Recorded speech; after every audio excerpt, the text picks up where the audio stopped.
Hey everyone, आज का video है house ergonomics during house hold work.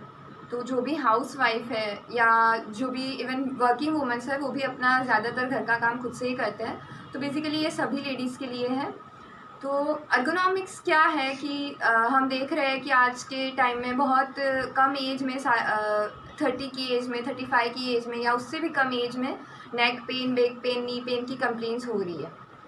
तो रिसर्चेस ये बता रहे हैं कि अगर हम अपने काम को थोड़ा सा मॉडिफाइड कर दें, काम करते वक्त थोड़ी चीज़ों का ध्यान रखें, तो इस सारी प्रॉब्लम से काफ़ी हद तक हम बच सकते हैं। और अगर हमें ऑलरेडी प्रॉब्लम है भी तो उसको ख़राब होने से प्रिवेंट कर सकते हैं। तो सबसे पहले हम किचन में हमें क्या क्या चीज़ें ध्यान रखनी है उसको देखेंगे, क्योंकि लेडीज़ ज़्यादातर अपना टाइम किचन में ही बिताती है। तो सबसे पहले किचन में चलते हैं।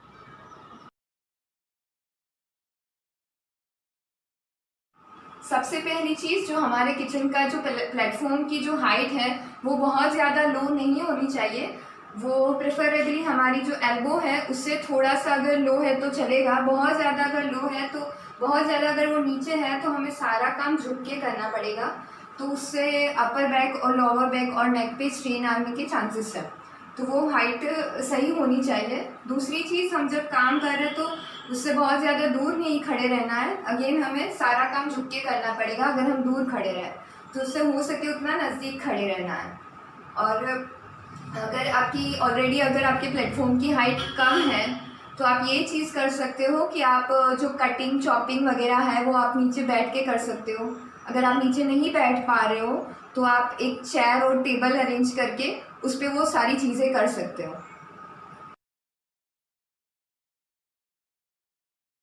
रोटी बना रहे हैं वो चकला की अगर उसकी हाइट भी बहुत ही ज़्यादा कम है तो रोटी बनाते वक्त भी हमें कंटिन्यूसली झुके रहना पड़ेगा। और रोटी बनाने में भी हमें कम से कम 15-20 मिनट या उससे भी ज़्यादा टाइम लगता है।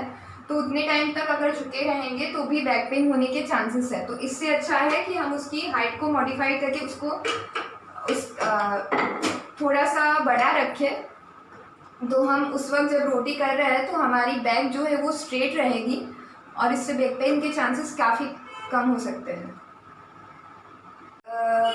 जब खड़े रहते हैं तो किस तरह से खड़े रहते हैं कि अपने घुटने को मोड़ के फिर प्लेटफॉर्म से सहारा लेके खड़े रहते हैं और अपना काम करते हैं। तो ये भी बहुत गलत पोस्चर है। इसमें भी पेट आगे की तरफ आता है।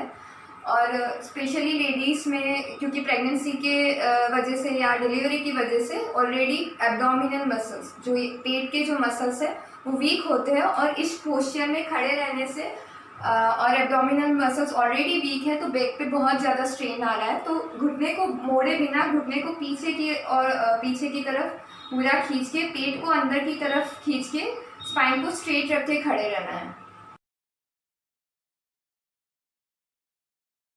अभी काफ़ी लोग ऐसे करते हैं कि इस तरह से दोनों पैर पे वजन ना देके एक ही पैर पे वजन लेके खड़े रहते हैं।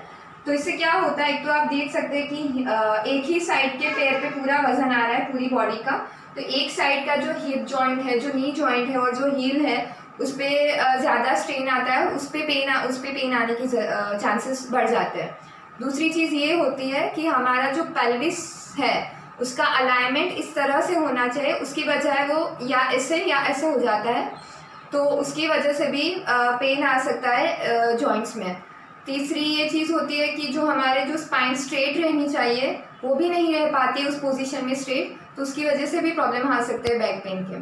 स्पेशली जो प्रेग्नेंट लेडीज़ है तो अगर वो इस तरह से खड़े रहेंगे तो एक तो उनको ऑलरेडी प्रेगनेंसी में बैक पेन के चांसेस बढ़ ही जाते हैं। और अगर इस तरह से खड़े रहे तो वो चांसेस बहुत ज़्यादा बढ़ जाते हैं और इवन डिलीवरी के टाइम में भी प्रॉब्लम आ सकती है। तो प्रेगनेंसी में तो बहुत ध्यान ही रखना है कि दोनों पैरों पे इक्वल वजन लेके खड़ा रहना है। एक ही पैर पे अगर वजन लेके नहीं खड़ा रहना है।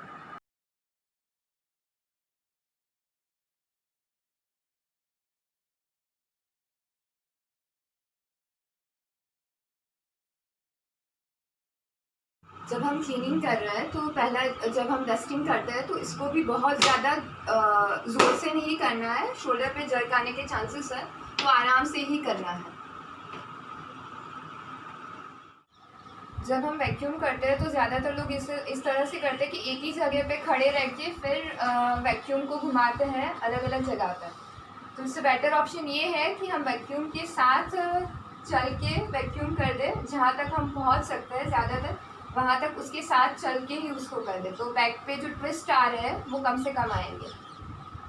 अब जब हम काफ़ी कुछ ख़रीदते हैं और सामान का वज़न अगर बहुत ज़्यादा है तो एक ही हाथ में उसको पकड़ने की बजाय उसको दोनों हाथ में इक्वली डिवाइड करके अलग अलग बैग्स में दोनों हाथ से पकड़ सकते हैं। तो इससे बैक और एक ही साइड के शोल्डर पे जो पूरा लोड आता है उसको कम कर सकते हैं।